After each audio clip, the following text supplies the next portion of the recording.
Sergeant Hope, we're live. Just going to check to make sure that we are in the right Zoom room.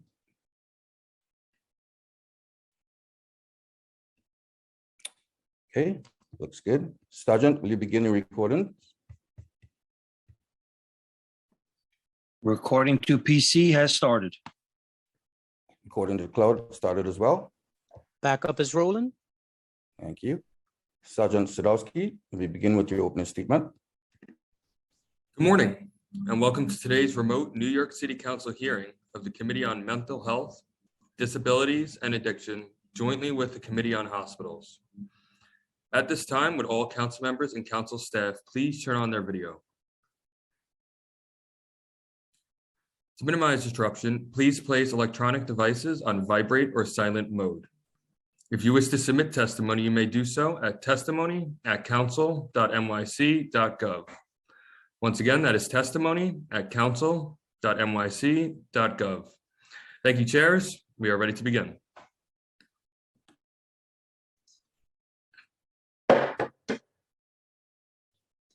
Good morning.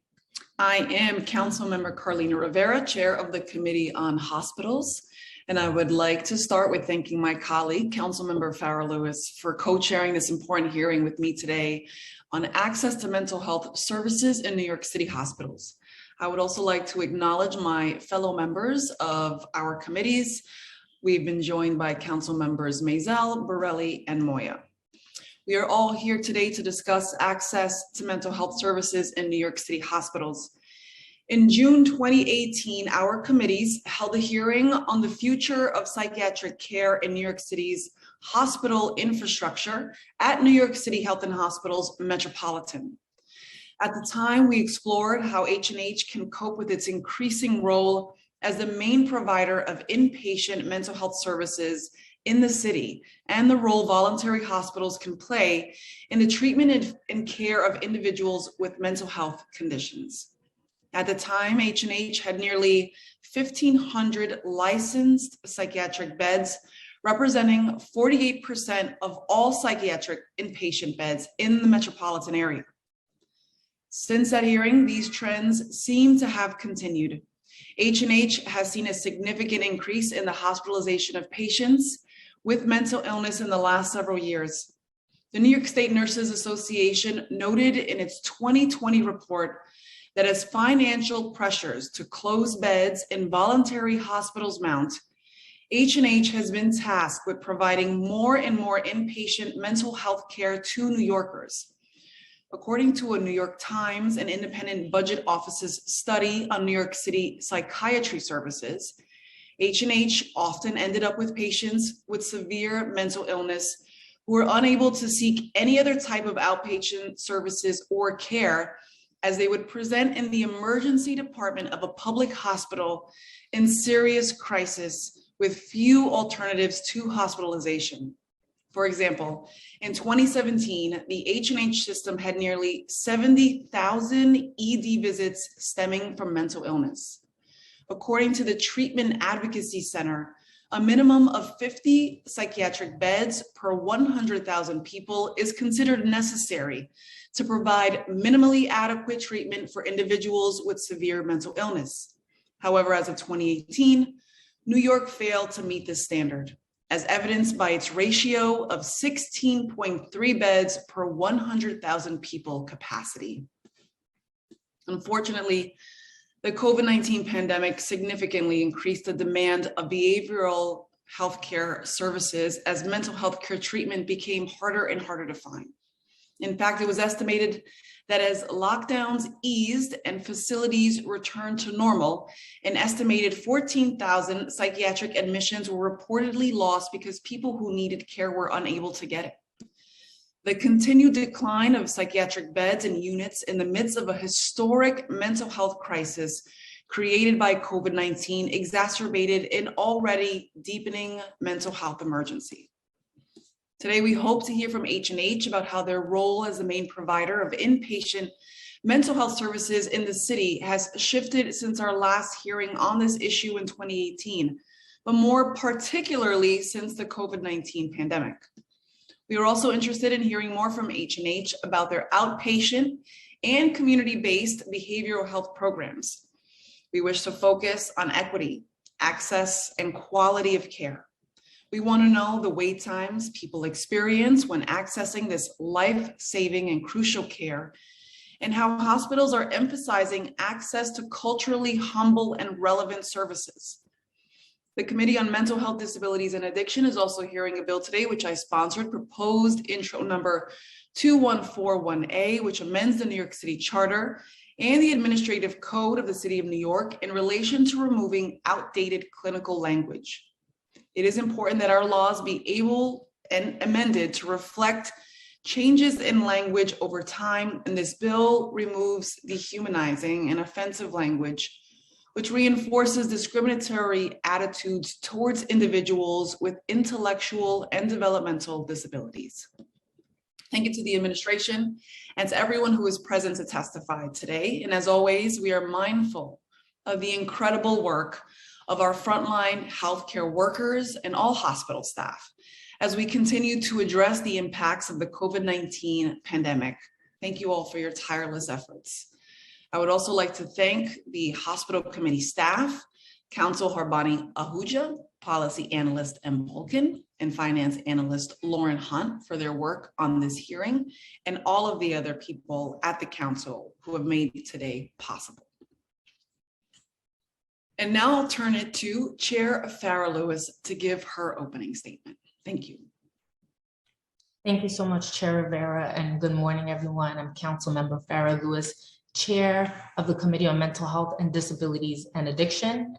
I'd like to thank my colleague, Councilmember and Co-Chair Carlina Rivera, for chairing this important hearing with me today on access to mental health services in New York City hospitals. I would like to also acknowledge that my fellow colleague, Councilmember Riley, has joined us today. This morning, we're here to learn more about the role that the health and hospital system plays in providing behavioral health services for so many New Yorkers. We know that before the COVID-19 pandemic, H&H had seen significant increases in patient presenting for both inpatient and outpatient treatment services. With the onset of the COVID-19 emergency, many hospitals across New York State were repurposed, and as a result, hundreds of psychiatric detox and drug rehabilitation beds were closed to make room for COVID-19 patients. As mental health care treatment became harder to find, New York healthcare workers described some patients as being discharged early to free up space, or moved into facilities far from their homes, even though many patients exhibited signs of acute behavioral health needs. As COVID lockdown eased and facilities returned to normal, it was reported that an estimated 14,000 psychiatric admissions were lost because people who needed care were unable to get it. Aside from the decreased number of inpatient beds, we are also aware of mental health labor shortage caused by multiple factors that complicate and block the creation of a robust, culturally sensitive, and mental health workforce in New York. These factors include a range of issues, including insurance barriers, financial barriers, language and cultural competency barriers, and a lack of true parity in mental health care reimbursement rates. Practically, this means that there is little financial incentive for individuals to go into the mental health field, and that hospitals struggle to hire mental health providers and to financially justify provision of a full range of mental health services. However, it is not just a lack of providers that limit hospital provisions of mental health services, but it's also the lack of culturally competent providers. According to the American Psychological Association in 2018, about 86% of psychologists in the United States workforce were white, and fewer than 15% from other racial and ethnic groups. This means that individuals often see mental health providers that do not share racial, ethnic, and language, religion, or cultural experiences, all of which can influence the quality and effectiveness of care that they receive. Culturally sensitive providers have practical and particular skills, such as language ability, cultural knowledge, and experience treating the special healthcare needs of the diverse communities of New York City. Finally, waiting lists for mental health services can be extremely long due to the reasons I outlined earlier, but to reiterate, lack of comprehensive, culturally sensitive mental health workforce, growing mental health needs due to COVID isolation, poor financial incentives to provide mental health care, and lack of infrastructure and supportive services within communities to share the burden with hospitals. This is specifically true for particular care, such as pediatric mental health care, and where patients experiencing suicidality and seeking outpatient services can wait over a month to receive care. The same is true for substance use disorder treatments, which are available on a very limited basis within our hospitals, and which can have long wait times, both inpatient and outpatient treatment. Patients experiencing addiction or mental health emergencies may not have weeks or months to wait, but hospitals simply lack the available beds and referrals to provide inpatient and outpatient care. Today, we are hearing proposed intro 2141A sponsored by co-chair Rivera, which I'm proud to co-sponsor in relation to removing outdated clinical language and in relation to a report on the establishment of the Department of Health and Mental Hygiene. At today's hearing, our committees look forward to hearing from the administration along with providers, community-based organizations, and advocates throughout the city of New York on how we can provide access to mental health services in New York City hospitals. In particular, I want to thank H&H, the Greater New York Hospital Association, and all hospital workers for all the work they do to serve New Yorkers, particularly for those that are experiencing mental health issues.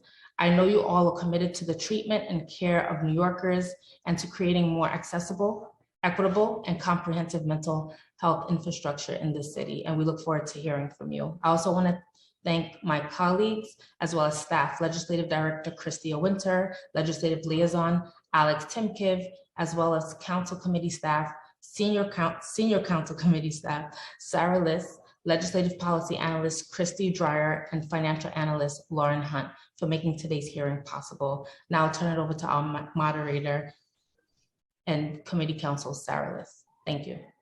Thank you so much, Chair Lewis, and thank you, Chair Rivera. Good morning, everyone. Happy Friday. Before we begin, I just wanted to go over a couple of procedural matters. I want to let everyone know that I'll be calling on panelists to testify. I wanted to remind everyone that you will be on mute until I call on you. You will then be unmuted by the host.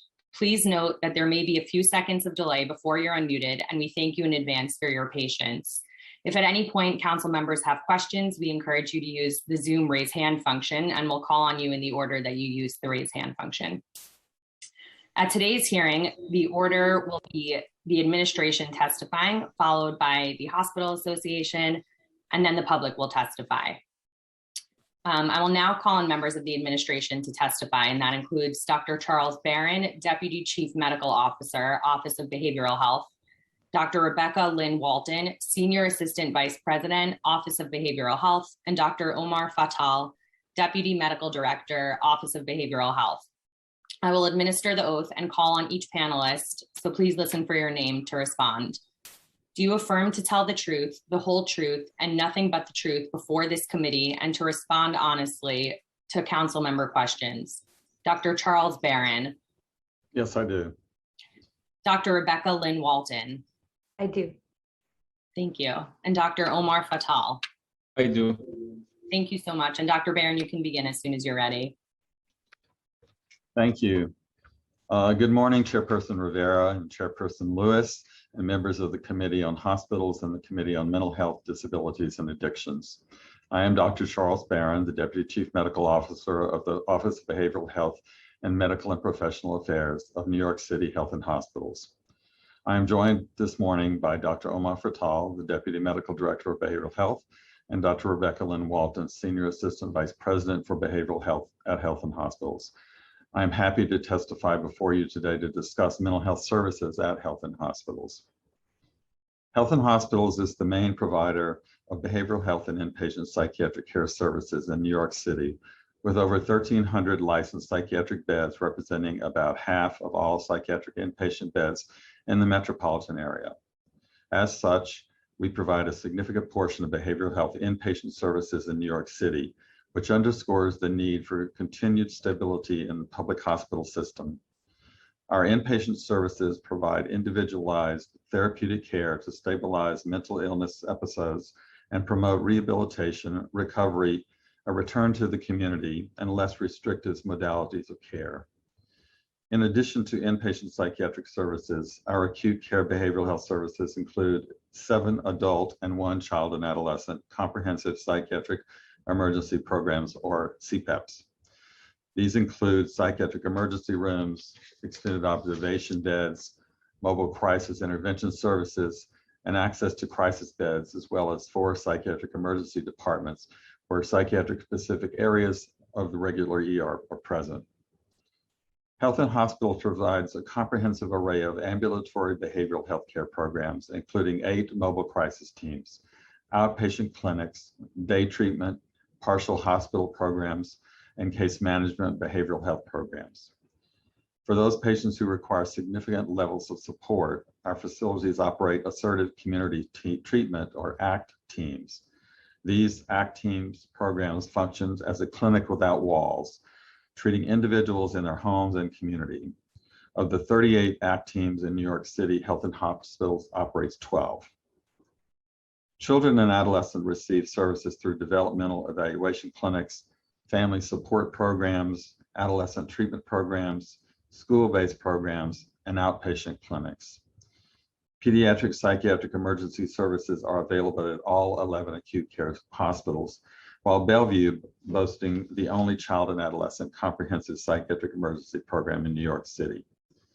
In addition to emergency services, Health and Hospitals offers pediatric inpatient services and the innovative On Track New York First Break program at its Bellevue, Elmhurst, and Kings County locations.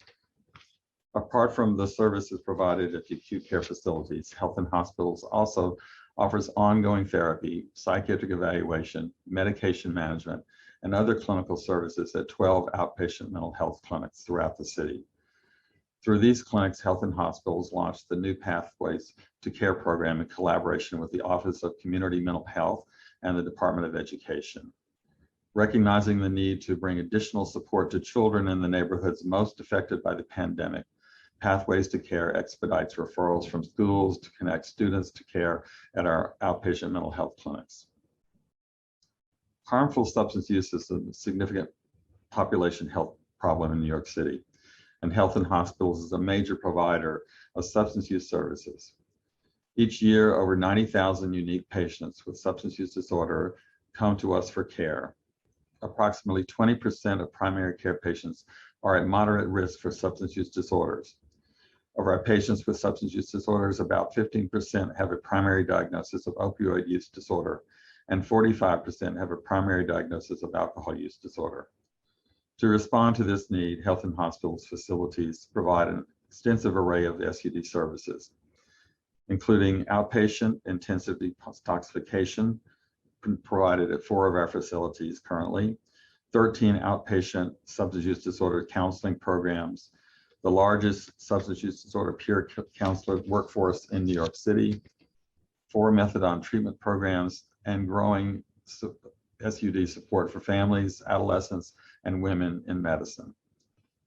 As part of the $7 million annual investment from Healing NYC, the mayor's initiative to reduce opioid overdose deaths in New York City's Health and Hospitals has implemented several initiatives, including specialized funding for consultation for addiction treatment and care in hospitals, or known as CATCH teams, buprenorphine expansion in primary care, emergency department peer advocates addressing substance use, and judicious prescribing training and guidance. Most recently, in October, Health and Hospitals received a $1.8 million award from the New York State Office of Addiction Services and Supports, or OASIS, to expand services to opioid and stimulant use in underserved communities in the Bronx, Manhattan, and Queens.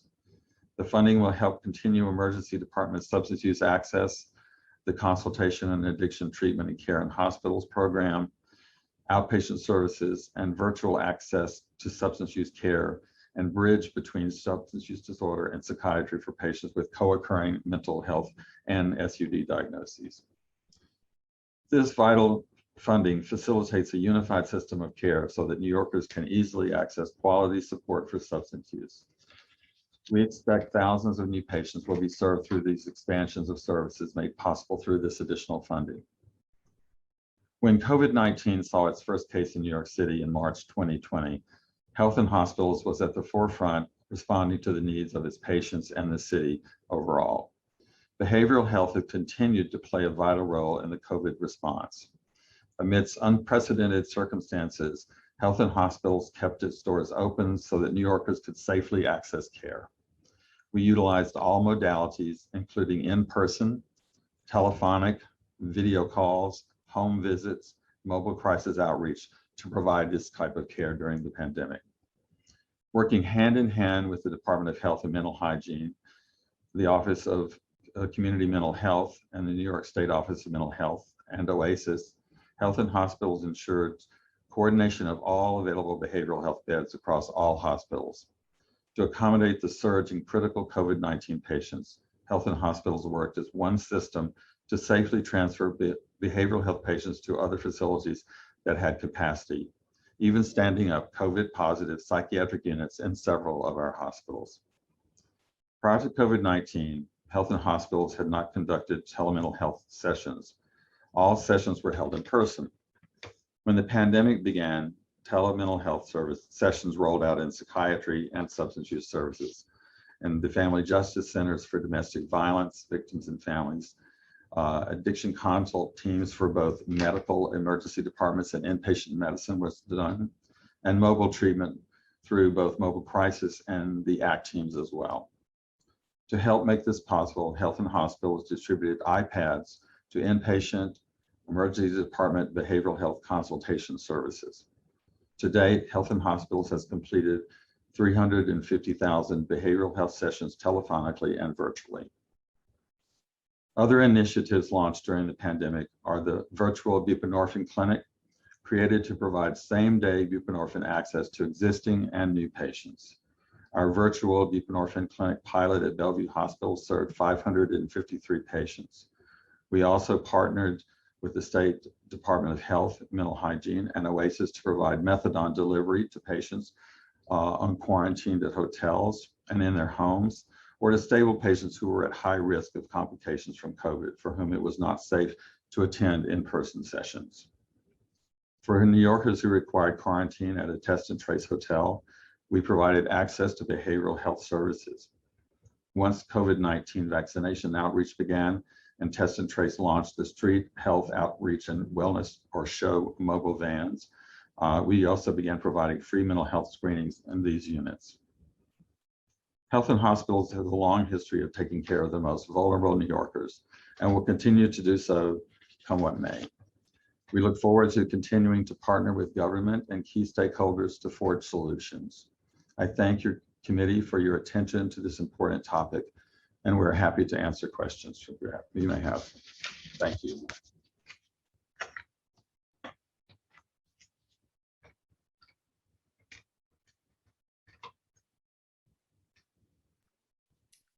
Chair Rivera, you can begin questions when you're ready. Thank you so much for your testimony. I really do appreciate you being here and answering some of our questions and all the work that you have done thus far. I try to lay out in my opening statement the challenges, quite frankly, the burden that you all have in terms of how many beds, how many units of service you offer to the city that you provide, and how instrumental it is to our healing and recovery, especially going forward. How has the pandemic impacted access to inpatient mental health services at H&H? And what about outpatient services? Chair Rivera, well, as you mentioned, this is it's been a citywide sort of crisis for behavioral health services. At H&H, the COVID-19 certainly put a stress on our system, and it did on the whole city. But we have remained committed to providing this level of care. We continue to operate our inpatient services. Although some of our units were converted into surge units, we were able to continue to provide acute care inpatient services to whoever needed service. Anyone who came to our emergency rooms, our special psychiatric emergency rooms, or presented in any fashion who needed acute care was granted that immediately. So we continued to operate those, and since the time that this has happened, we've continued to operate and provide this service. You mentioned some of this information in your testimony, but as of today, how many inpatient mental health beds are within H&H hospitals? We currently have 1,004 beds completely operational. The few beds that are still remained, in a sense, quote, temporarily closed, are due to some of the workforce issues that both chairs have referred to, that the whole nation is experiencing. Lack of psychiatrists, nurse practitioners, and other mental health professionals. Also, we are taking the opportunity to renovate some of these units to bring them up to a higher standard of code. But we are in the process of reopening all of those beds as well. But currently it's 1,004 open. Which of the facilities are currently under construction? I think I'm going to have to get back to you on the specific facilities. There's only, I think, 3 or 4 that have this going on, but I can get that back to you. I'm sorry. No, that's okay. If you'll let us know, of course, we want to be helpful. I think I could confidently say, this term, this council has invested serious dollars, especially capital funds, into our H&H system. And I think that's our responsibility. Of course, the state has its own responsibility, but we certainly have to do what we can. Overall, our healthcare system is shifting from inpatient services to outpatient. And at a similar hearing held in June 2018, H&H discussed their efforts to increase capacity for outpatient mental health services. And can you please speak to this increase in capacity and provide an update on available services? Certainly, thank you. And I also thank you and the councils for their ongoing support of health and hospitals. Yes, the trend in mental health, one, is to have as many people as possible stay in the community and receive treatment in a variety of outpatient areas. We have a full range of outpatient services, from our general mental health and substance use clinics. We also have intensive outpatient clinics that are allowed to where patients go more than once, say, a week, and receive a variety of different services. We have partial hospital programs where people attend daily for up to around 6 weeks to 2 months to have increased in intensive outpatient services. That includes both adult, and we have 2 child and adolescent partial hospital programs, one at Bellevue and one at Elmhurst. We also have certainly been expanding some of our community outreach programs. We have the mobile crisis teams. We have our specialized ACT team, which is really the clinic without walls and moves into the community to see the patients where they are. And we have now certainly started and ramping up on our telehealth services. During the pandemic, this was a very successful effort in the sense of really reaching people who needed to stay at home, to isolate, but still get the mental health services they deserve and need. We had overwhelming positive responses to the virtual visits. And we are in the process of continuing those and actually increasing the ability that we have across the system. I think that the use of telehealth and virtual visits for certain people increases the access to the mental health system, and it is very successful in reaching them.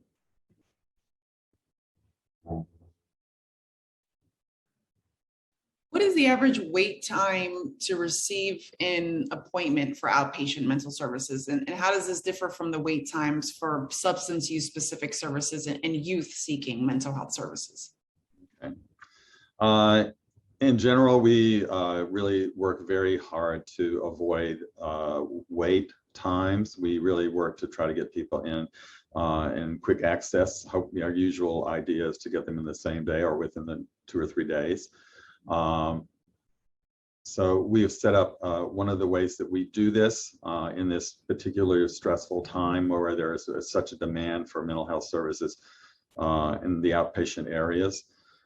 We've stepped up a lot of walk-in clinics, and all of our clinics have the ability of having like a immediate walk-in service. Someone can walk in the door, and we will do an evaluation and try to quickly, according to their need, fit them into the appropriate ongoing treatment.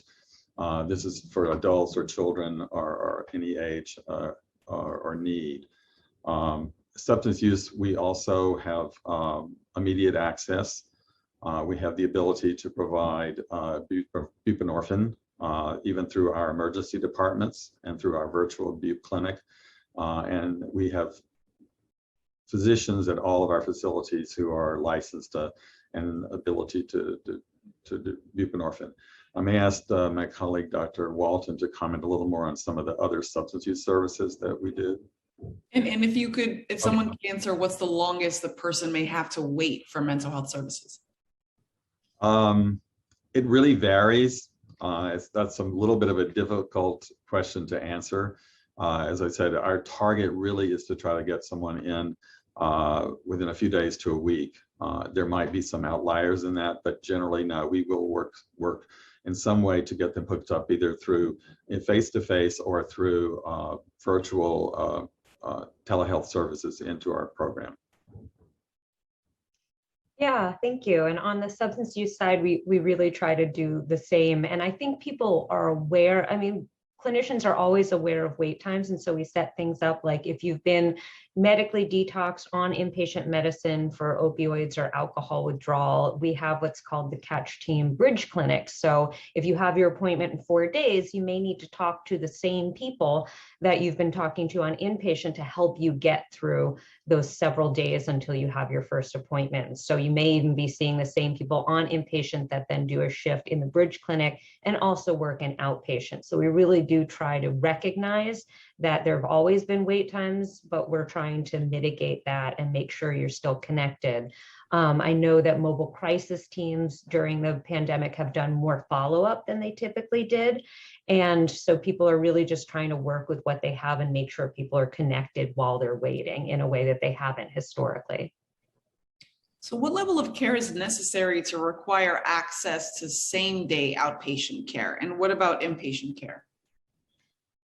Well, certainly inpatient care, if you need inpatient admission, if you really have the acuity that requires that level of care, you receive that the same day. There is really no wait for getting inpatient. If that particular facility for some reason is full and there's not being discharged that day, we would work with you to go to the one of our other facilities. But inpatient is really accessible, immediately.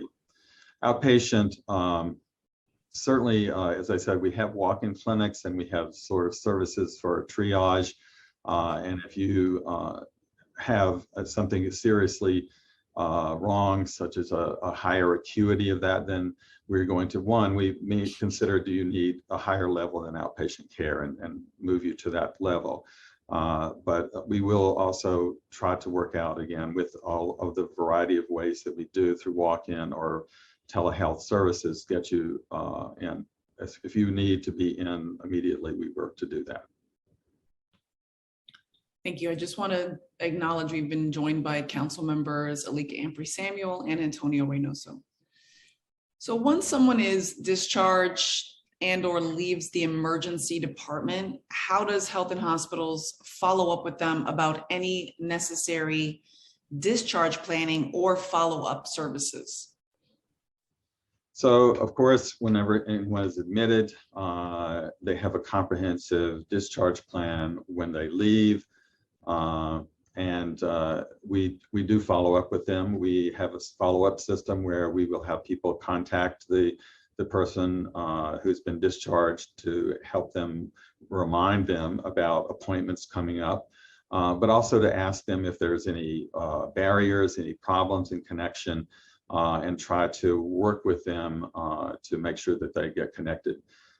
This follow-up system has multi-layers. It can be telephonic, and many times we have the care managers that may also visit with the patient to help them and their families or support systems connect to the next level of care. I wanted to ask about pregnant individuals who require mental health services. According to the New York City Maternal Mortality and Morbidity Review Committee's April 2021 report, mental health conditions are one of the top 2 leading causes of pregnancy-related death. And how does H&H work to meet the needs of pregnant people who require mental health services? If I may have asked my colleague, Dr. Walton, she's been working, we work very closely with our maternal health department, both maternal health and pediatrics, sort of as a team, to really provide services to the pregnant people that need mental health services and ensure their health. But Dr. Walton's been working directly, so I'll let her comment a minute. Thank you very much. I would say, so for folks who are already in treatment, the very first day you hear that your patient is pregnant, you're working with them on safety plans, on support, making sure they're engaged in medical care. But there's also an issue of substance use as well among this population. So we want to have expertise with working with pregnant women or mothers in both substance use and psychiatric facilities. We also are working on the other end of the spectrum, someone who may develop or already have needs and they aren't getting met for psychiatric care or substance use care, who are in women's health. And so we're doing a system-wide training for working with pregnant women, and we just continue to work with right on the ground. You know, we want to make sure we're talking to the people who are providing care, making sure that the questions they're asking are both non-stigmatizing and supportive of getting to care, and that they know where in our very large system people can get to care as well. So I would say it's a hands-on, ground-up effort. Thank you. I appreciate your answer, and I know you know, this committee has done a lot of work around this issue, and you all have always been present to answer our questions. I want to just move to those experiencing homelessness. How does Health and Hospitals work to meet the needs of those experiencing homelessness who require mental health services? And can you speak specifically to how H&H collaborates with city agencies here? So the homeless population is certainly one of our big populations and responsibilities. We really take very seriously the need of many of the homeless to receive mental health and substance use services. So we make the access to them really important and available. We run many services specifically for homeless people. One example of that is we have what we call the extended care unit. And this is a longer term. Our average length of stay generally on an acute unit is anywhere between 12 and 18 days. This particular unit focuses on homeless who need extra time, extra support, extra stabilization in order to really participate in the housing situations. We work with DHS, HRA, DOHMH, the Office of Community Mental Health around a lot of these individuals to make sure that they can get into our system, get the treatment they need, get the time that they need in order to that we complete while we're doing the mental health or substance use treatment. We also work with them on issues of housing and try and work with them on to get them in some level of housing, and have been successful through our extended care unit in doing so. And as I said, we work with many of the homeless agencies, helping them out, having immediate access for someone who they identify as needing care and hospitalization. I understand there are many agencies involved, and your staff has done incredible work, and you know, I would say at every level. And I know specifically you have interns and residents that have work with care and compassion, and really do inspire me. And I know we had a hearing just in September on their own mental well-being. And according to a survey of 700 residents performed by the Committee of Interns and Residents, doctors are 2 times more likely to commit suicide than those in other professions. And residents, they cite long work hours and student debt, as well as a culture of hazing and bullying, out of title work, and a lack of mental health services as causes of depression and suicide, all of which have been exacerbated by the pandemic and, of course, the demands on all of the services that you provide. Has there been any updated actions that H&H has taken since our September hearing on this topic, given the robust feedback provided by the residents then? Yes, we take that very seriously. I'm going to ask Dr. Omar Fatal. He has been a lead in establishing a lot of the programs for our residents and other staff. Yeah, thank you. Yeah, definitely. We heard everything that the residents said and the feedback from the session, and we put together a task force, and we've been meeting regularly to address the things that came up in the hearing. And the one immediate thing that we're launching very soon is an anonymous reporting platform for residents everywhere in our system to be able to report anonymously and in a confidential way any issues they're having with any of the topics that came up: out of title work or duty hours violation or retaliation or anything like that. But in addition, we have scheduled one-on-one meetings with each facility leadership to address the specific issues that came up at those facilities. And we're requesting an action plan to be submitted to the task force in order to follow up on making sure that all of these issues have been resolved. Thank you for that. I'm looking forward to it. And of course, I imagine you're working very closely with the Committee on Interns and Residents, as well as some of the actual staff and employees there, to make sure that we're covering as much as possible. So just a couple more questions. I want to make sure we turn it over to Chair Lewis. What is the total number of social workers, clinicians, psychiatrists, psychologists, and psychiatric nurse practitioners that are hired by H&H, and can a report be provided by facility? I do not have those numbers specifically today, but we can get you. Yes, we do. We can do a report by facility on the number of mental health staff that we hire, whether it's like psychiatrists, psychologists, nurse practitioners, etc. So I will have to get you that, yes, but we can. Okay, and specifically, I wanted to ask, when I went to visit Jacoby with Councilmember Riley, we spoke to Stand Up to Violence, the program there, the doctors, all the individuals involved, and they made one very clear ask, which was to have a psychologist added to the staff, to the program, because of the need for families to have someone there when you had young New Yorkers as young as 7 years old having a dire need for mental health services. And clearly, I know that when it comes to psychiatrists and the shortage across the country, but a psychologist would also meet their needs. And I've asked for this a few times. I'm not sure if there is an update on filling that role. If there is not, I ask that you go back, review, reconsider. I think this is something that would be critical to that community and to the healing process and to the needs there. I can certainly understand that. I don't have a follow-up for you, but I will get that for you. I appreciate it. Thank you. So my last question is just going to be on correctional health services. How does Health and Hospitals work to meet the needs of those who are incarcerated who require mental health services? What I can say to you about that is that people leaving our incarceration services also have, especially with mental illness or substance use disorder or something that have a comprehensive plan.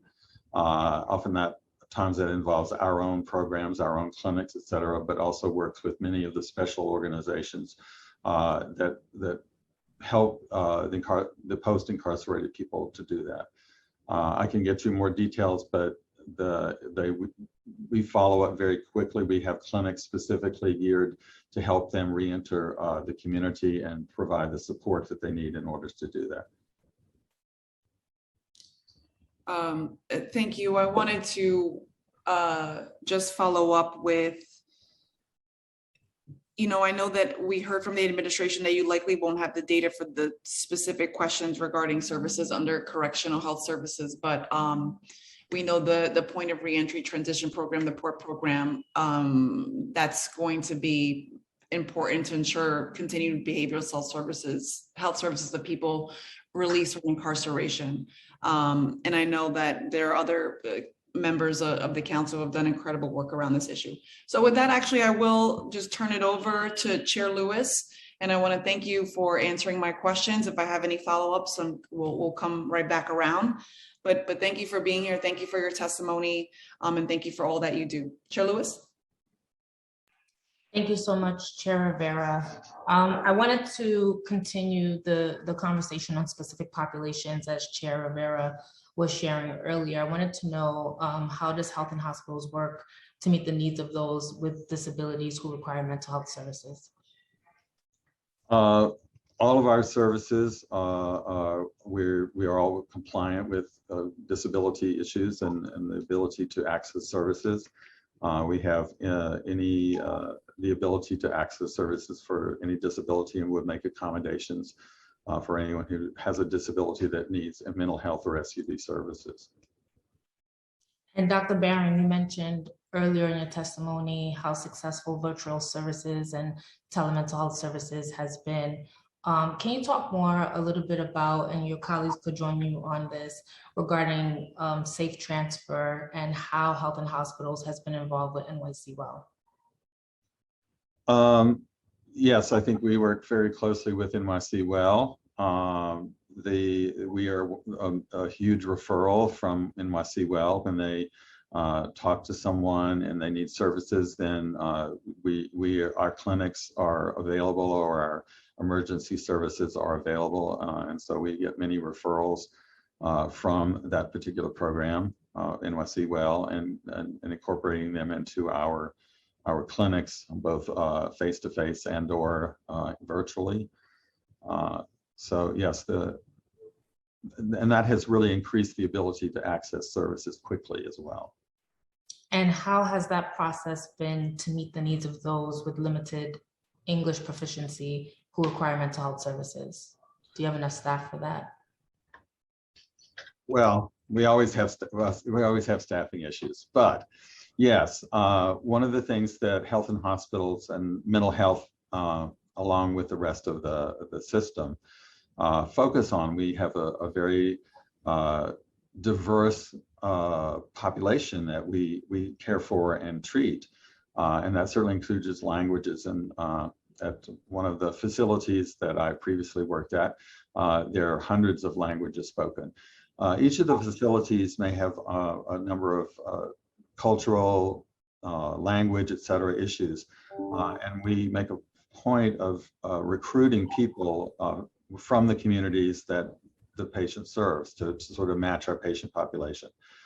We do have language, our own people who are certified translators. We have our clinicians that speak multiple different languages. And when it's really problematic, we use the professional resources of language lines, et cetera. But our mental health population are very frequently fluent in languages. And that certainly is true in our telehealth services too. All right, so if you could share with us, how does Health and Hospitals coordinate with other agencies when patients are referred out?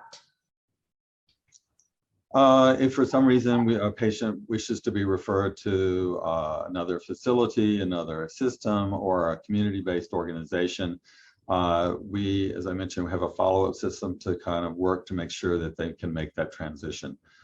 We would make, with the patient's permission, we would make certainly information that would be important for treatment available to the provider that they have chosen to go to, and follow up to make sure that they have, connected with that provider. And if there's any barrier we can help with, we will continue to do that.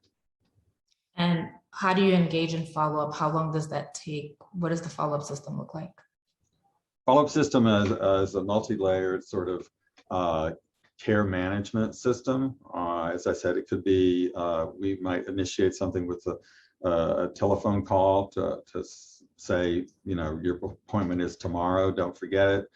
Do you need help getting there? Can we in any way assist you with that? Also, people who may be identified as needing a little higher touch than that.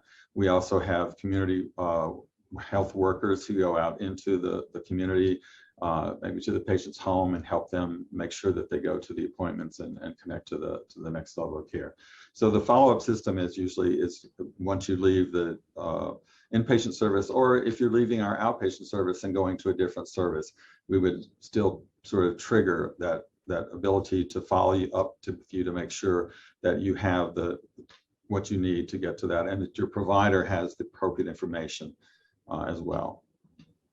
And are those services provided, is it culturally competent, those services? Is it, if you could talk a little bit about that. Yeah. We always try to match someone match them as well as we can from a diversity point of view.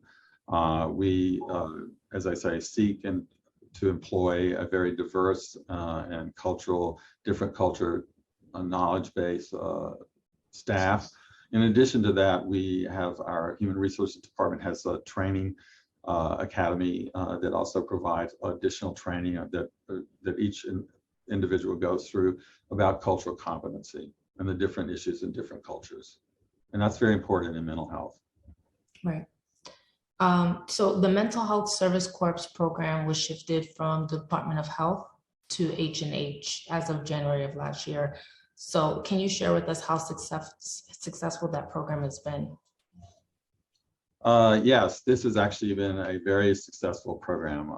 It is a great joy to see, especially young social workers get the training and expertise and then go out into either our place or into the community and provide services to them.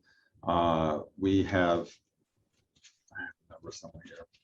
We basically have 65 slots for this. They work in both the primary care areas, delivering mental health services, and our own behavioral health services as well. And we've seen an increase in the number of people that join and finish the program since we have taken this on. And what's the retention rate of the clinicians in the program? You mentioned 65 slots. Are you looking for a new group? What's that looking like now? Dr. Walton, could you help me out?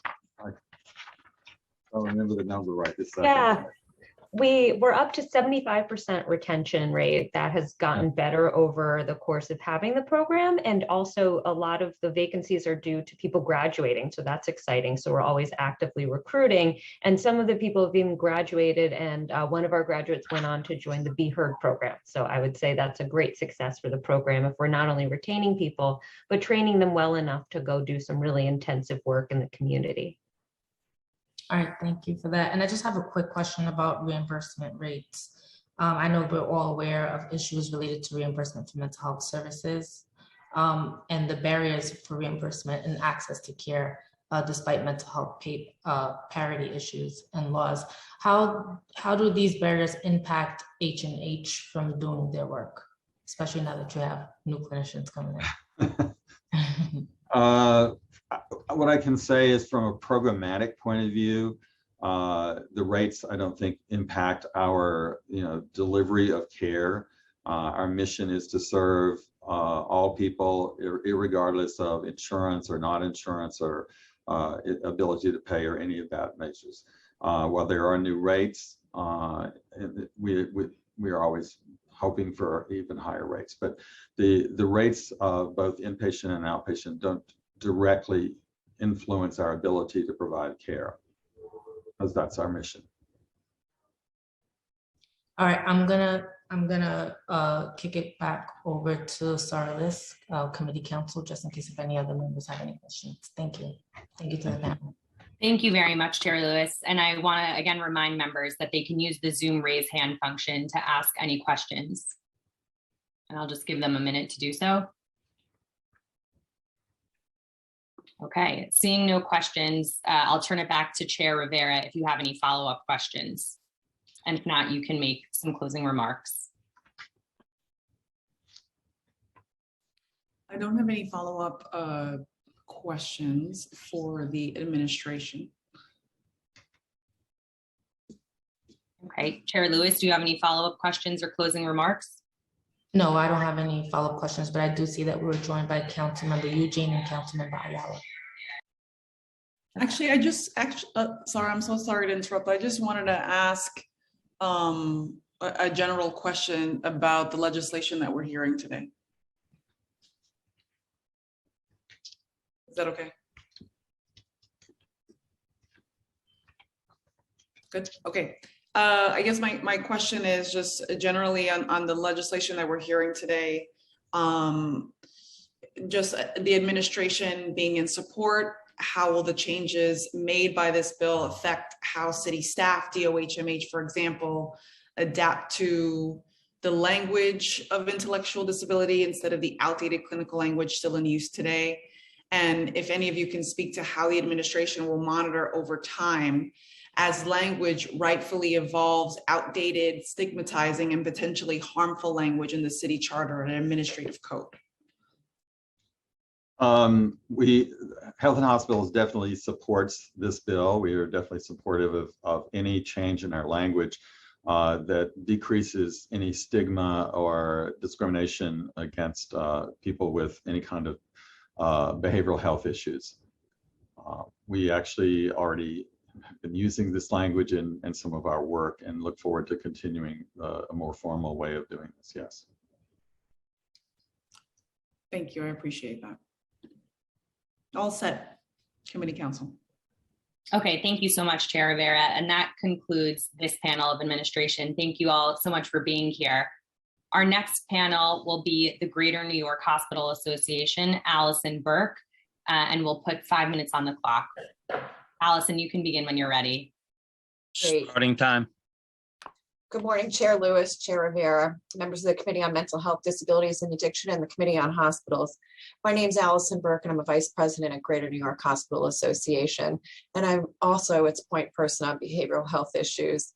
I think I'm in an effort not to be completely repetitive, and I will try and skim through my bullet points and not repeat a lot of what Dr. Barron and Dr. Walton have said, and we work very closely with H&H. I do just want to start off, though, by saying that Greater New York's hospital members, both voluntary and public, are strongly committed, as Dr. Barron noted, to this mission and providing the highest quality behavioral health care to all individuals in need throughout New York City and frankly throughout New York State. So today I will discuss a little bit about how the COVID pandemic has affected behavioral health services and how we all kind of pivoted and reacted quickly.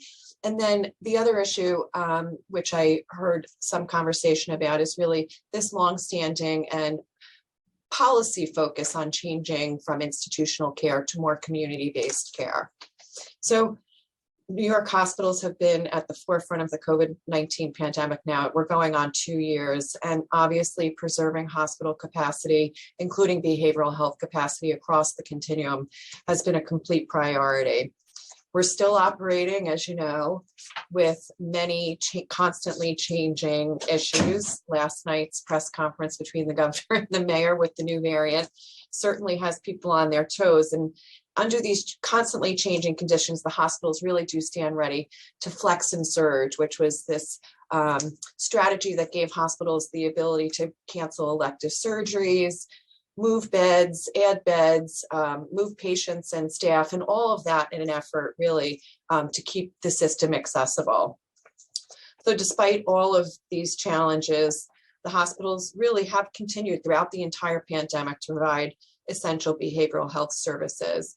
At the very beginning of the pandemic, the hospitals acted swiftly, all of them in New York, with city partners, our state partners, and our community-based organization partners to coordinate the consumer needs and to ensure that the system had adequate capacity.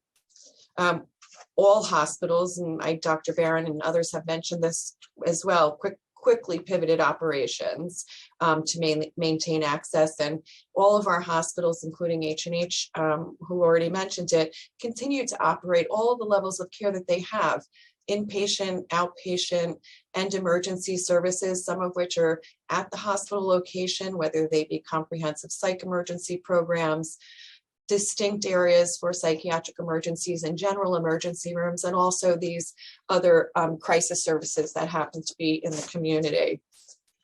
I will say, and it was alluded to, that behavioral health capacity, it did shift in response to COVID-19 in New York City and throughout the entire state. But the hospitals with behavioral health expertise, and as Dr. Barron noted, a couple of units being updated to get up to code, and those are for safety reasons for individuals at high risk. A lot of those programs accepted patients when hospitals in the city needed space and staff and equipment to treat the overwhelming numbers of really seriously ill COVID-19 patients. And how did we keep the flow of patients and access to all these levels of care? We worked immediately, as Dr. Barron noted, with the Office of Mental Health, and one of the strategies I'm going to get in a little bit into the weeds here, but one of the strategies we worked on was transferring certain patients to state-operated psychiatric centers. And those are hospitals where individuals are determined to need longer term care than is provided in an acute care hospital. And we got that done I can't even tell you the timeline. And we have had patients in the past prior to COVID who have waited months and months and months for that level of care. We were able to facilitate this sometimes in a matter of days. And that was done when appropriate for certain patients, so that the front door to the communities, there was access for individuals in the communities for acute care. We also quickly worked with our partners in the city, and as well as the Office of Addiction and Support Services, to make sure that life-saving medication and care for individuals with substance abuse disorders was addressed. And Dr. Barron mentioned, and there's ongoing, there are some positives that have come out of COVID. There are ongoing conversations to continue some of the processes and operations, like delivering methadone and to individuals who have difficulty, or buprenorphine. Time expired. Expired? If you could wrap up your testimony. As Okay, best. I will quickly. I will touch base quickly on the telehealth. Widely positively reviewed by both patients and consumers. We continue to maximize that, and that is facilitating hospitals' ability to see more patients in a more timely manner. And I do just want to say that, inpatient care, as important as it is, and our members are completely committed to it, it shouldn't be the first entry point, and it shouldn't be routinely relied upon, and members are making enormous investments in outpatient care. And the last thing I will say, and then I'll be happy to answer any questions. Someone asked the question about Medicaid reimbursement.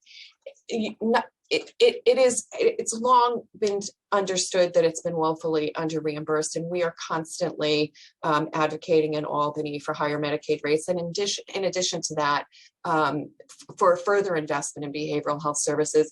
And that's for all hospitals and all provider types, to make sure that behavioral health care is available for everyone in the community.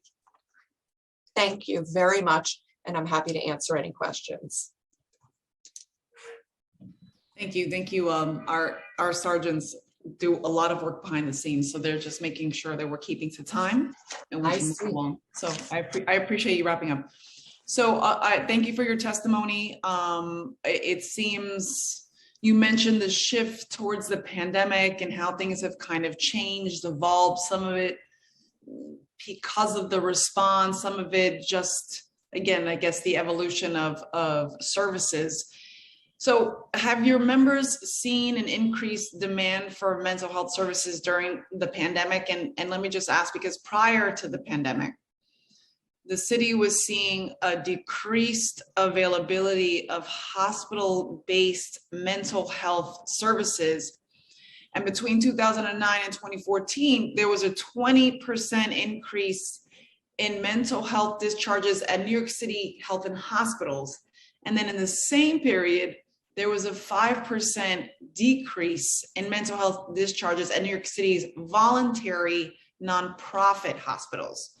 So I guess the first question was, have your members seen an increased demand during the pandemic? And has the trend that I described continued? Yeah, so I think the pandemic is a very unique situation, and many individuals who probably would never have needed or sought behavioral health care are seeking it now. So yes, telehealth has been an enormous help in that regard, to efficiently see individuals in a timely manner. And obviously, all of our members have done enormous amount of progress in telehealth. But the other thing, they've all maintained the ability to see people in person. Now, the inpatient decrease, that's a positive trend. That means that the entire system is working better and sooner for individuals, and we're not waiting for a crisis or an emergency.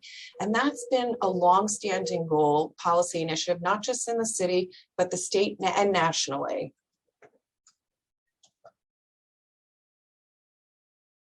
I hear you. I think, I guess our concern is how disproportionate the services are that are provided in terms of whether Health and Hospitals is taking on, more New Yorkers who are having serious mental health crises. And you touched on the reimbursement rates, and we're very aware of issues related to reimbursement for mental health services, and that there are still barriers to reimbursement and access to care despite mental health parity laws. But I mean, I think it's clear the barriers impact the work of the hospitals. So, and again, thank you for touching on the Medicaid compensation earlier. Could you speak further on how is inpatient versus outpatient psychiatric care compensated through Medicaid, and how is psychiatric care factored into indigent care pool funding? I will have to get my fiscal colleagues really to tutor me and get back to you on the indigent care pool and how all of that feeds in and specifically trickles down to the behavioral health service line. But just for example, Medicaid, in the most recent data we were able to look at right before this hearing, 2019 data on Medicaid reimbursement for inpatient psychiatric services, it's covering 64% of the cost of care. The cost that's not covered is somewhat made up by some commercial plans, right? But the commercial plans only represent about 25% of the overall utilization of inpatient. So the long story here, made short, is that Medicaid is a critical piece to making sure that these services remain viable for the entire community. Understood. And any information you can give me from your colleagues would be most helpful. I'm just going to ask one more question and turn it over to Chair Lewis. It's on the certificate of need process. Is there a certificate of need process for closing psychiatric beds? And during the pandemic, the certificate of need process was suspended. Has that been reinstated, and what does it look like?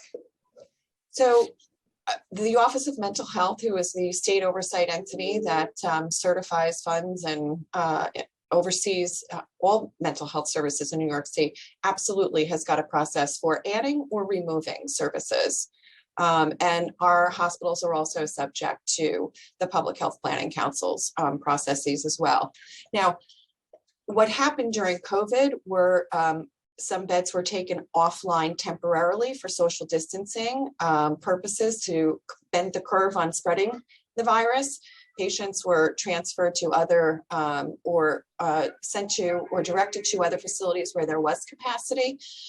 Any facility that took lines out of service for COVID purposes have all been in conversation with the state oversight entities to, one, either get them back online, and the overwhelming majority of them have in fact gotten them back online. And there are a couple, as Dr. Barron noted, that they are taking the opportunity really to make these even safer and more consumer-friendly environments, getting them up to code. Understood. I just, want to emphasize, I know you mentioned that the decreases is a good thing, and I just can't kind of pull myself away from that, because I would agree with you, and it sounds good, but the increase at health and hospitals is there. So I think that's where the disparate part comes from, and with the certificate of need process, trying to bring as much transparency to what happens in our hospital systems as possible. But it becomes, again, there are so many challenges within the CON process in and of itself. So we just, again, want to make sure that our city hospital system, which does incredible work, and I know that you represent them under this larger umbrella, but they have seen an increase in services, and that is clear. And these are serious cases. So we just want to make sure that there is a balance there, and that they receive their fair share, which I know is ongoing. But with that, thank you for answering my questions. I appreciate you being here, and I'll turn it over to Chair Lewis if she has any questions. Thank you, Chair. I only have one quick question. Hopefully you would have the answer for it. I wanted to know, besides the mental health services court program, as we recognize the mental health labor shortage, I wanted to know how is your agency working with the city to engage medical schools to bring new students into this career trajectory? So interesting. One specific example I can share with you, and I want to just make sure that it's understood that the social workers that health and hospitals have are dedicated to health and hospitals, and the voluntary hospitals don't have that. But we just, one example of this is we worked on a project with about a dozen of our emergency departments, and amazingly, in the last year, while we were still juggling and continue to deal with COVID, about 12 emergency departments in some of the hardest hit communities with dealing with the opioid epidemic. And we work very closely with our colleagues here at Greater New York and our members who provide graduate medical education and internship and training opportunities. And we just put out a request to get more information on how some of our members and their medical schools and their training programs are preparing the up and coming workforce to deal with behavioral health issues. Thank you for that. I'll turn it back to Chair Rivera. Thank you very much. Well, I just want to thank you for being here and for answering our questions, and I know that you and your colleagues at Greater New York are committed to ensuring that, no hospital is unduly burdened, and we're all there to achieve the same thing, which is quality of care for every single New Yorker, regardless of their immigration status, regardless of their socioeconomic status. And mental health is clearly going to be something that we'll be struggling to address fully as we try to recover and lead a just recovery. So thank you for being here. Thank you for your testimony, and I'll turn it back over to committee counsel. Thank you so much to this panel. We'll now move on to public testimony. All of public testimony will be limited to 2 minutes. After I call your name, please wait a brief moment for the Sergeant at Arms to announce that you may begin before starting your testimony. And to begin, we will start with Kari Edwards, followed by Brian Moriarty. Kari, you can begin as soon as the Sergeant calls you and you're unmuted by the host. Starting time. Thank you for having me. My name is Kari Edwards. I'm the former Vice President of Brookdale Hospital and One Brooklyn Health System. I'm also spent 5 years as the Director of State Senate Initiatives around health policy for the New York State Senate. My testimony is really just to piggyback on what a lot of the other groups said today. Allison, good to see you from Greater New York. But the reality that we have to understand is that mental health is now the new fashionable thing. And what it is saying is that the identifiable processes of mental health still fall into the fact of lack of access for communities. I represented Brookdale Hospital, which we had almost 1.1 million people in our catchment area. However, we weren't able to sustain any mental health or sustainable mental health support because of lack of access, whether it's because we didn't have enough doctors, enough social workers, or we didn't have a clear communication between other agencies, much like ACS or the DOE, to get the support specifically for children. And so the reason why I'm glad to testify is because we have to really understand that access for Black and Brown communities, specifically around any health comorbidities, especially mental health, has to be opened up and a little outside of H&H, but also the voluntary hospitals. Because like I said, Brookdale, Kingsbrook, Interfaith represent areas that H&H do not have sites. And so what we end up doing is that we lose a lot of our patients to the fact of the stigma, to the fact of the impossibility of getting support. And Chair Rivera, as you said, that having a lack of inpatient should be a good thing, but it's not, because folks are not coming to get help.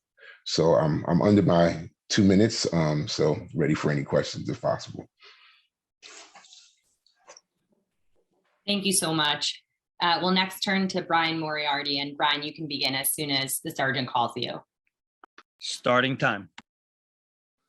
Hi, my name is Brian Moriarty. I'm the Assistant Vice President of Behavioral Health and Senior Housing at Volunteers of America, Greater New York. Volunteers of America, Greater New York is a local affiliate of a national program. I would like to thank the chair of the City Council Committee on Hospital, Council Member Carlina Rivera, and Chair and Committee on Mental Health, Disabilities, and Addiction, Council Member Farah and Lewis, for the opportunity to submit the testimony today. VOA Greater New York, it's an anti-poverty organization that aims to end homelessness in Greater New York by 2050. As one of the largest providers of services to families and individuals experiencing homelessness in Greater New York area, we deliver services to more than 11,000 adults, children annually through 66 of our programs in New York City, Northern New Jersey, and Westchester. These include 4 shelters that offer a range of on-site services for residents who experience persistent mental health and behavioral health issues, including frequent hospitalizations, serious physical health diagnoses, substance use issues. At the Wales Avenue residence and Crescent Avenue residence, we provide comprehensive services to adults and young adults with persistent behavioral health issues. We also operate a scattered site apartments across Bronx for chronically homeless single adults with substance use disorders, mental health, and living with HIV. One of the things I wanted to speak about today, that the time has come to stop using call 911 as the answer to every one of the emerging mental health related requests through the precisely what has become the norm for serious mental health issues is we get responsive, just call 911. And this is especially amped up the demand during the COVID, where services have been dropped down. Okay. You can finish your sentence and wrap up. Oh, I'm sorry. We've really seen and I've submitted this via writing so you can look at it, but this rotating door whereby clients' behavior is too often and too quickly deemed to be substance induced and not looking at the underlying mental health. So when we get someone to a CPEP or emergency room, our input is often not looked at, and they are too often what I call treated and streeted and sent back to the community, which is further putting a strain on not only emergency services, police services. It impacts the client and re-traumatizes the client significantly over and over again, with the idea of mental health services when they act out or become violent. Just call 911, even though as the clinicians on site, we can predict when someone is going to become violent based on their prior history, and we're far too often overlooked. So I have a lot more in the written statement, but you guys can read that. I don't want to, abuse my time here, so I'll be quiet. Thank you. Thank you so much for your testimony, and thank you for the reminder. For anyone who wants to submit testimony via writing, you can submit it at testimony.council.nyc.gov, and it will be included in the official record. I'm going to pause here to allow the chairs to ask questions of these two panelists if they have any questions for them. No questions on my end. No, just want to thank you for being here and for all you do. Looking forward to supporting you. Thank you. Thank you so much to this panel. And we'll next turn to Kimberly Sylvester, followed by Cherry Mathis, followed by Driana Bellamy. And Kimberly, you can begin as soon as the sergeant cues you. Starting time. Hi, good morning. My name is Kimberly Sylvester. I work for the Bridge Mental Health and Housing Solutions. And funding for programs like this one is crucial for recruiting and retaining staff. Without this type of funding for staff, we will overwhelm the health and hospital systems. We are your first line of defense. We see the violent behaviors, the mental health issues before they make their way into the community. A lot of times we have one staff person who covers an entire facility of 60 people. When that happens, we have no choice but to call NYPD and ultimately send them into the health and hospital system. So with funding for programs like these, we may be able to help alleviate the problem that the health and hospital systems are having. We are using so many of their beds for our clients. And unfortunately, a lot of our clients are unmedicated. They are violent. Some of them, although they do have mental health issues, some of them are sex offenders. They have committed the act of murder. And we just simply cannot continue. These programs are not sustainable without funding for staff. We have no choice but to send them into the health and hospital systems, into the criminal justice system without more funding for more staff. Thank you so much. Thank you very much for your testimony. And we'll next turn to Cherry Mathis, followed by Driana Bellamy. And Cherry, you can begin as soon as the sergeant cues you. Starting time. Good morning. My name is Sheree Mathis. I currently serve my community as a care manager at The Bridge, a nonprofit mental health and housing solutions organization. I take pride in my role assisting the most vulnerable individuals in our community as they affect change in their lives. Throughout the COVID-19 pandemic, I have juggled being a full-time graduate student, full-time care manager, and per diem residential counselor working overnight shifts. I look and am every bit the part of a dedicated and selfless essential worker. My community counts on me to expertly balance working 2 jobs and continue going to school. But let's be transparent. Maintaining 2 jobs and going to school is not just me giving the altruistic performance of a lifetime, it is a must. My current salary as a care manager does not support the financial burdens I have to bear. Furthermore, the shortage in the workforce due to high rates of burnout and turnover of individuals leaving for better, higher paying fields means that I am desperately needed to assist with shift coverage in 24-hour supported housing programs. Dropping out of school personally affects me by jeopardizing long-term salary gains and dimming career outlook. For my community, abandoning my educational advancement once again stresses the social services workforce shortage. I recently began to wonder, where does this mindset of social service workers not deserving a living wage come from? When I talk to my peers, we all want to make a living wage. We have hopes and dreams. We want financial stability, and on a daily basis, we would like to adequately self-care. I would like to need to see the narrative of social services being a thankless and underpaid profession change. In the future, my community can count on me to become a licensed clinical social worker and a wellness life coach. I am asking to count on you to increase the funding needed to support living wages for social service essential workers. Thank you. Thank you very much, Sheree. And we'll next turn to Driana Bellamy, and you can begin as soon as the sergeant cues you. Starting time. Good morning, City Council members. Thank you for meeting with us today. We appreciate your efforts to improve behavioral health services. My name is Drina Bellamy. I'm an 1199 organizer in the community-based organization, and I serve the Bridge as an organizer. The members that work at the Bridge are frontline behavioral health care givers. These members work every day around the clock with a very challenging population to provide direct mental health services and coordinate medical and other services for the Bridge clients. The issues that these Bridge staff face in this challenging workforce is low pay.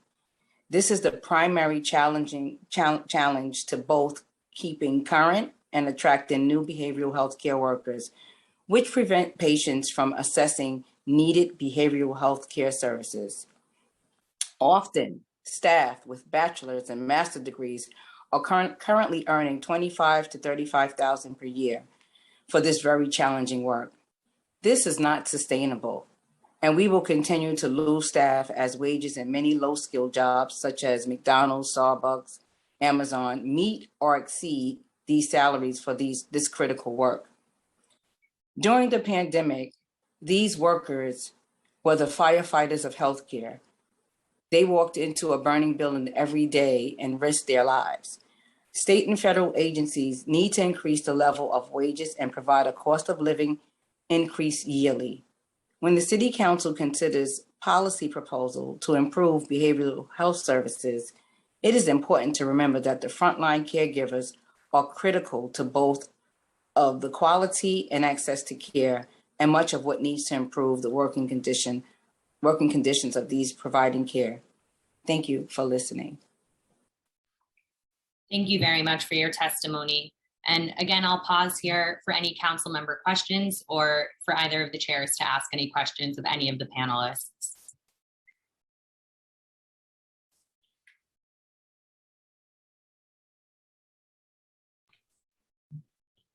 So I wanted to thank Sheree, Driana, Kari, I saw somebody else earlier, Kim. And Kimberly for all of your testimonies. I wanted to know if you could give some examples of pay parity that everyone is experiencing. And I also wanted to know for the Bridge, how many employees do you have there? Currently, I believe there's about 283 workers at the Bridge. How many locations? 25. Can you name the areas? They're located in the tri-state area. I believe that the workers can give, but I believe the Bronx, Brooklyn, Manhattan. I'm not sure of any other areas, but I know that I service the Bronx, Brooklyn, Manhattan, and Kim or Sheree. Is there any other areas? Staten Island? I don't believe Staten Island though. I believe it's just those 3 boroughs currently. Those 3, and how many patients how many clients do you see there? Each facility has a different number. My facility currently has over 40. I've seen as many as 60. Honestly, each facility has a different number. And you oversee which location, Kim? I work on a Pathway Home program as a care manager, and then as a per diem residential counselor, I float between the different sites that they have. And how many clients per each site? I can't remember off the top of my head. It can vary. Okay. The residences. Chair Lewis, I know you were asking Kim where she works at. She works on the East River. Okay. In Harlem on 125th Street. And if I may, I would just like to speak a little bit to the workers who are working on a one-man shift in the evenings where they're servicing 50 to 60 clients in one shift or double shifts because of the understaffing. There's a serious understaffing in these residents, and it's dangerous for these members to be alone when things happen. Sometimes, again, clients can become manic, and then our members can be hurt. There's a list of things that I'm always getting called as an organizer, asking me to help them because, there's women that work in midnights, and we keep asking management to have a 2-man shift and not have a 1-man shift. But because of the minimum wages, they cannot keep, people are coming, it's a revolving door.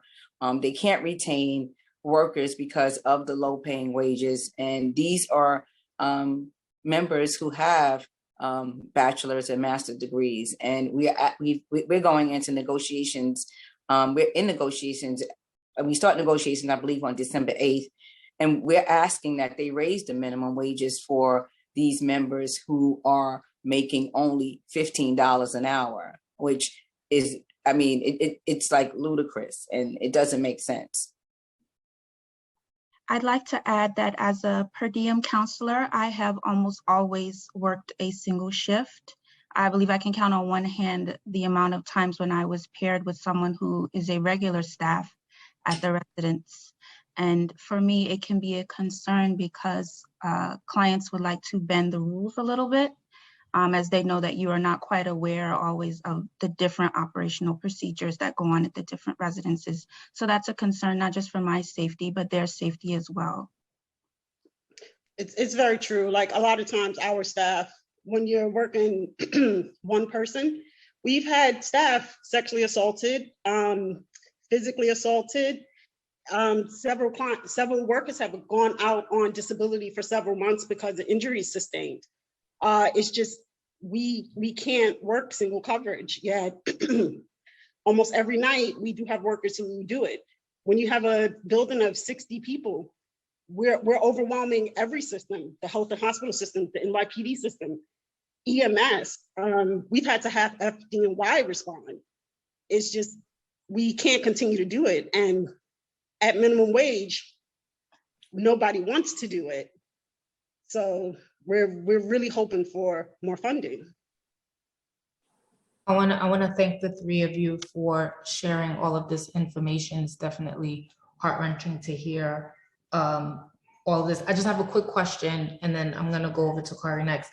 I just wanted to know from all of you, is your organization working with H&H? Are you one of their key providers or partners?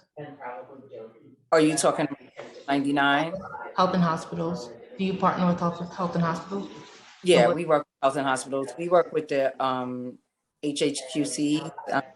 We do work with them. We're a union, 1199 Healthcare Union. So work with both the League of Hospitals, the Greater, and the community-based organization. So we work with all three. I'm the organizer, which I come in and enforce the collective bargaining agreement. So we don't have any funding that goes to any of these facilities, the union, 1199 union. We're just the union that's enforcing the collective bargaining agreement. Okay, thank you for that. And my next question is for Kari. I wanted to know how financially difficult is it for hospitals to provide a full range of mental health services according to your experience working at Brookdale and just the state? I mean, it's extremely difficult because one thing that you guys highlighted is the reimbursement rates, right? And so the reimbursement rates for OB, mother, baby, the reimbursement rates for mental health, they're deplorable, right? And so what happens in communities of color, specifically the ones that I represented, as well as 1199, you have so many people who need the services. You have so many parents who need the services, but we're really understaffed. It's not a sexy job for residents to want to get in. You have some psychiatric residents who are part of it, but social work is not the thing. And like my colleagues are saying, you basically get minimum wage. So when you literally talk about 1 million plus people in the catchment area, and then you put the kids in there as well, how could we have a capacity of 10 doctors, maybe 12 residents, but we literally could have almost 25,000 people who need services. So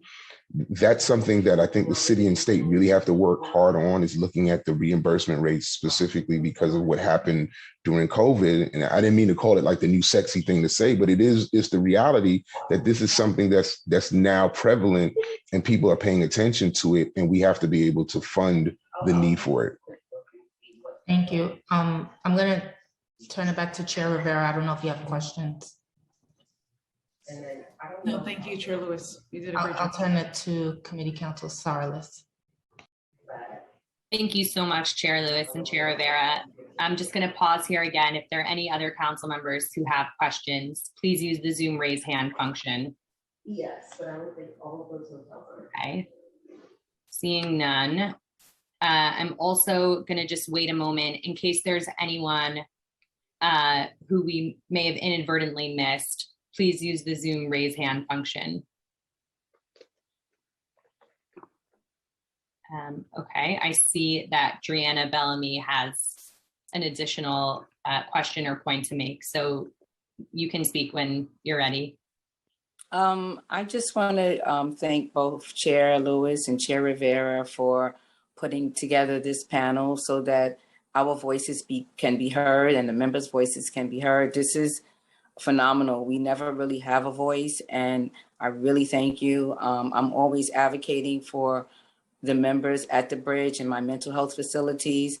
And I know the members are burnt out, and I thank you. I thank you deeply for advocating for the mental health that sometimes I feel like gets lost and, is like, pushed to the side. Thank you. Thank you for your service. Thank you so much. And additionally, I see that Kari Edwards has his hand up, so you can speak when you're ready as well. Yes, I just really wanted to, Dr. Nadia Lopez, who was the principal of Mount Hall Bridges Academy in Brownsville, representing obviously Council Member Ambry Samuel's area. She was supposed to testify. I don't think she came back on, but because me and her worked very closely together as well as with the council member, the reality of what I said earlier about agencies being able to partner not only with healthcare institutions of the city, but just private ones, there's a huge disconnect in that as well.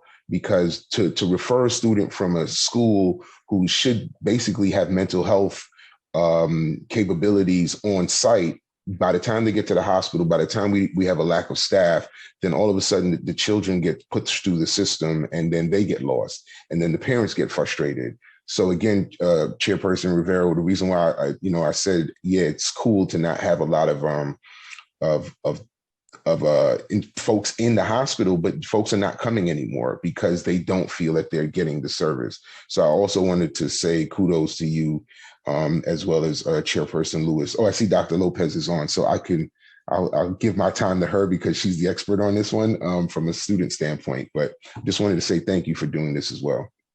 Thank you so much. And yes, we've been joined by Dr. Nadia Lopez, and you can begin as soon as the sergeant cues you to testify, Dr. Lopez. Thank you so much. Starting time. Good morning. So here's what I'm going to say. There is a disconnect between schools and hospitals in terms of mental health support. I'm grateful to Kari Edwards as well as Councilwoman Alika Samuels, because they have been a great support through my tenure when I was the principal of Mount Hall Bridges Academy. I want to just be very candid in saying that I dealt with a lot of children with mental health illnesses as well as their parents. And one of the struggles that we often saw in our school building is that the time period in which young children were getting seen by mental health providers, if they went to the emergency room and they were referred to getting a consultation, it could take 6 weeks to 3 months. And then after that initial meeting, they then had to wait to be assigned a mental health provider. Then after they got the mental health provider, there were children who had seen within 2-year period up to 2 to 3 different mental health counselors, just simply because of the high turnover rate at the hospital. I had to advocate plenty of times for parents in regards to the 30-day medication that was provided. So instead of giving refills, they were only given 30-day prescriptions. So if you had a parent who was working, you had a parent who had multiple children, the idea was that they had to keep coming back to the hospital to get their medication refilled, which was inadequate. And then we also had an issue at the school where there was a child who literally was in a crisis. He had gone to Kings County, he had gone to Bellevue, and ultimately stopped at Brookdale Hospital. And the only reason why I got him the help that he needed was because Councilwoman Samuel stepped in. Carrie Edwards was able to connect me with the president of the hospital. But this child was in crisis and had cut himself multiple times, had verbalized that he was going to hurt himself and others. And it wasn't until he created a manifesto that was so disturbing that then they were like, this is somebody that we actually have to treat. And so I want to say that schools are the hubs and in which the children who have mental health issues go to every single day. We lack the support, we've lacked the funding. We were referred to Thrive, but unfortunately, telling my staff that they have to go through this crisis training wasn't adequate when they themselves were dealing with the trauma that was happening in the building, dealing with vicarious trauma from the poverty in the community. And in addition to that, we were trying to develop a program or have the mental health facility within our school. I was working with Carrie and the physicians at Brookdale, but because of the Department of Education, there was all the red tape that was happening there, and then what was happening in the hospital, it never came to fruition. Yet we have one of the highest populations of individuals who had mental health needs. So I apologize, I had to step away and I didn't get to hear all of the testimonies, but having a nursing background and then having been a leader in education, it is a disservice as to what is happening. Because of COVID and many of the families losing so many family members, especially those who may have gone to Brookdale or prior to COVID, there's also the trauma of going to the hospital that keeps family members away from that. They're not often offered mental health services, which is something that also needs to be addressed. So I'll just stop there because I know I've gone over my time. Thank you so much, Dr. Lopez. And I'm going to turn now back to Chair Rivera and Chair Lewis for any additional questions.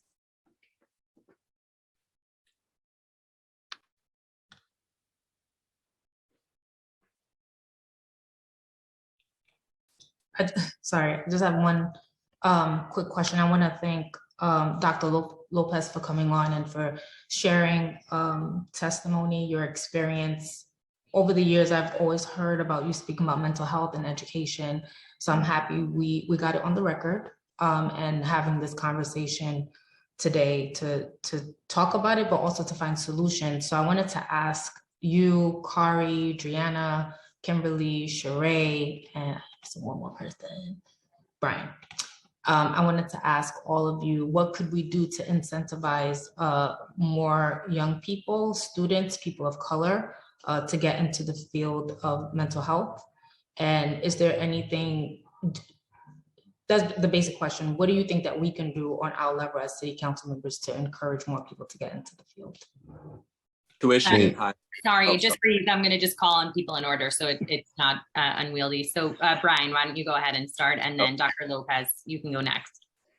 I apologize. I think it's about access to higher education and free tuition so they don't graduate with significant student loans, and then a higher rate of pay. I mean, we are competing with a very small pool, and the requirements that we are put under when we apply for contracts to have a certain number of licensed master's level employees. I have one early career woman works with us at the Wales program, and she's looking at graduate school now, and she's very concerned about how she's going to pay for that and pay rent. and she gets paid what is considered, believe it or not, a $40,000 a year salary is considered good when it really is not adequate for her to meet all her standards. So, more scholarships at Hunter and some of the schools in New York, and higher pay when they graduate, so they don't have to live in debt. That would be my number one suggestion. Thank you so much. And then we'll turn to Dr. Lopez, and then Kari, you can go afterward. I think the first thing is that you need to engage young people in conversations, simply because you need to really find out what their interactions have been with mental health, talk to them about what they believe are viable solutions, and then provide them with what those options can look like for them to make change, right? We too many times we just assume and we say this is the best option, but young people are thoughtful and they're creative. They have dealt with mental health issues and they see the stigma in their community, or they've had bad relationships with prior therapists. So if you engage them in a conversation, it's just like, knowing what they've gone through in their communities of poverty. What do you think you need, right? They will give you a long list of the things that they need. We need to do the same thing as it relates to mental health. And then saying to them, there's a way in which you can be an advocate of change. There's a way you can influence and impact your community. You can actually become a mental health provider. What would it look like for you to go to school? What would it look like for you to be an intervention specialist? And start listing those things, and then bring people of color who look like them into their schools to have conversations about why they went into the profession as well. Like, we have to do a better job of engaging young people, not just assuming that, they don't know what they need, or just saying, if we give them the money, they'll go. If they don't know what they can aspire to, it's not even going to make a difference. Thank you very much. And Kari, you can go next, followed by Sheree. So one of the great things in her long list of great things that Dr. Lopez did is that she started an I Matter program where she brought students into the hospital, and my role was to introduce them to the different roles that basically are in healthcare. And being the first vice president of color, it was a cool thing, but we had mental health agent, we had physician assistant. So she's absolutely correct in that respect. Also, too, we have to look at our colleges, right? Kingsborough Community College does an amazing substance abuse course, 2 years to help folks get started in something. Then we look at 1199, right? And 1199, our healthcare partners, our DC 37 partners, doing Vital Brooklyn, the governor at the time, Cuomo, decided that he was going to put in place, $20 million to 1199 to do training to move folks from one side of healthcare to another side. I think that there's an investment that the city can make, especially with our unions who do the work every day, to get that building service worker who wants to go back and finish school and do something different and influence them that way. I think that there's so many different ways that we can address this, but I think one, Dr. Lopez's piece too, but we also hit the unions and try to get them retrained with state and city money, because it'll come back to benefit us in the long run. Thank you so much. And Sheree, you can go. And Kimberly, you can go next. I'd like to add on to what everyone has said about education so far. As I stated earlier, I am doing my MSW and I am at Hunter, and I am only doing that because I have a scholarship through the union. When I was considering it, it just really looked so far out of range with my salary. So I really appreciate that opportunity. And I would like to say other people would enjoy that opportunity either through a union or other types of scholarship opportunities. To speak on the union, I would like to make 2 points.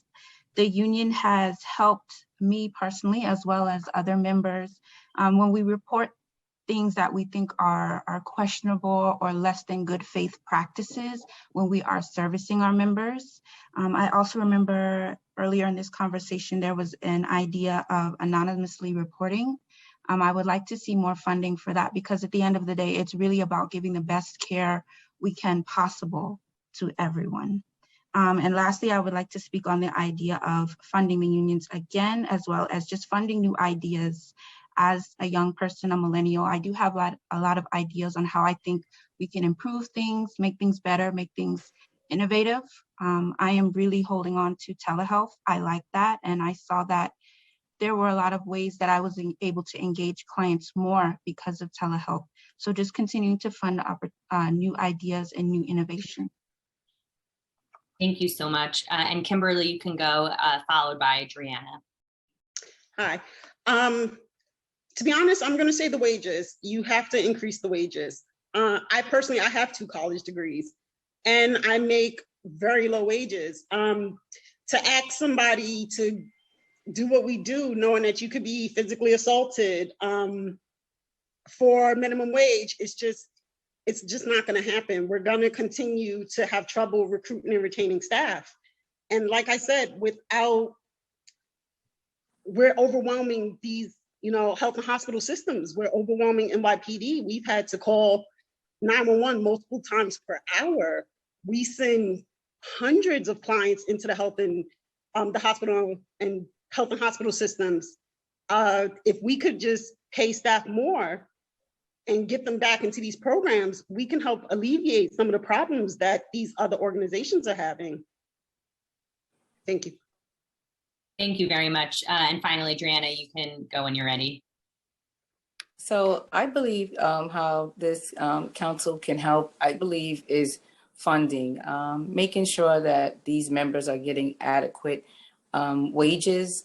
There's a burnout. There are members there that work for the bridge that are working 2 and 3 jobs in order to make ends meet. Some are on public assistance.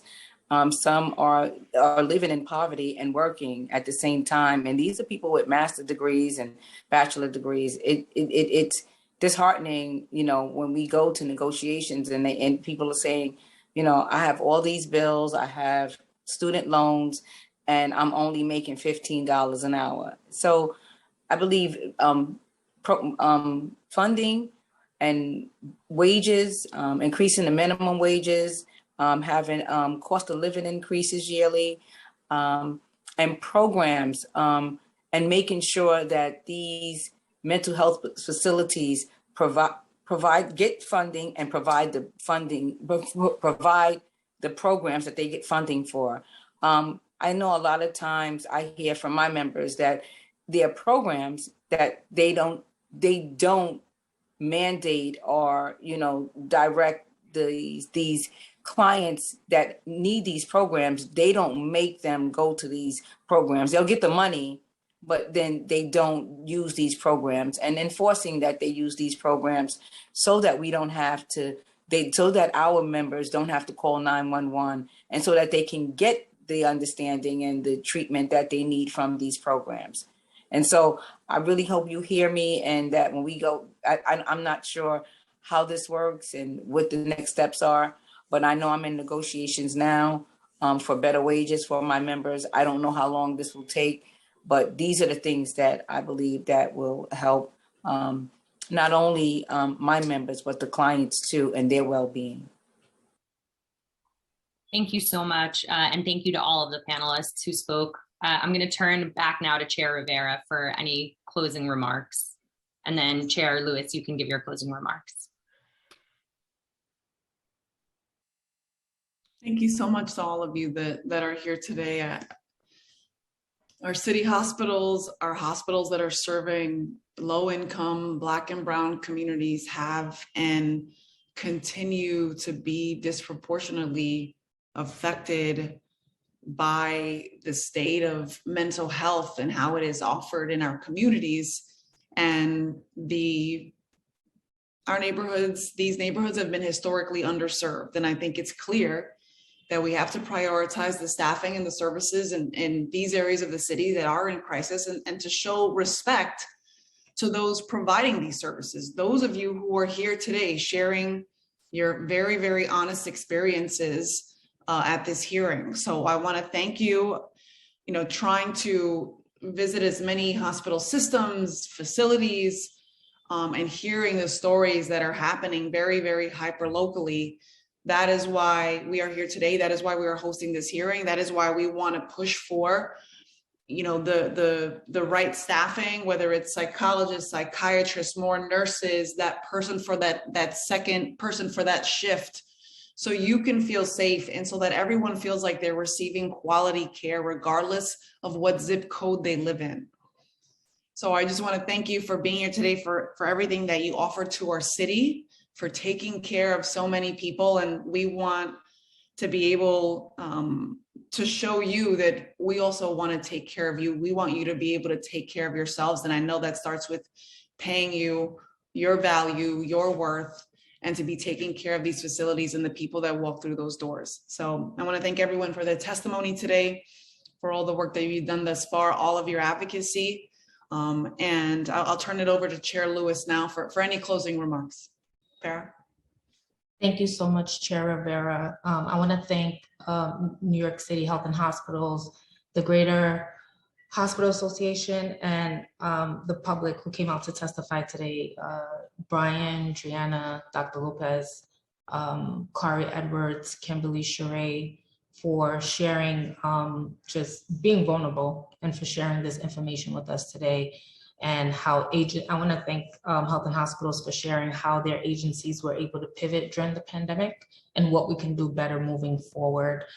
We look forward to working with you all to address the existing challenges and find ways to streamline access to better mental health services for all communities. I want to thank you, Chair Rivera, for partnering on this hearing with me today. We appreciate it. And with that, I'll give it back to Committee Counsel Sarlis.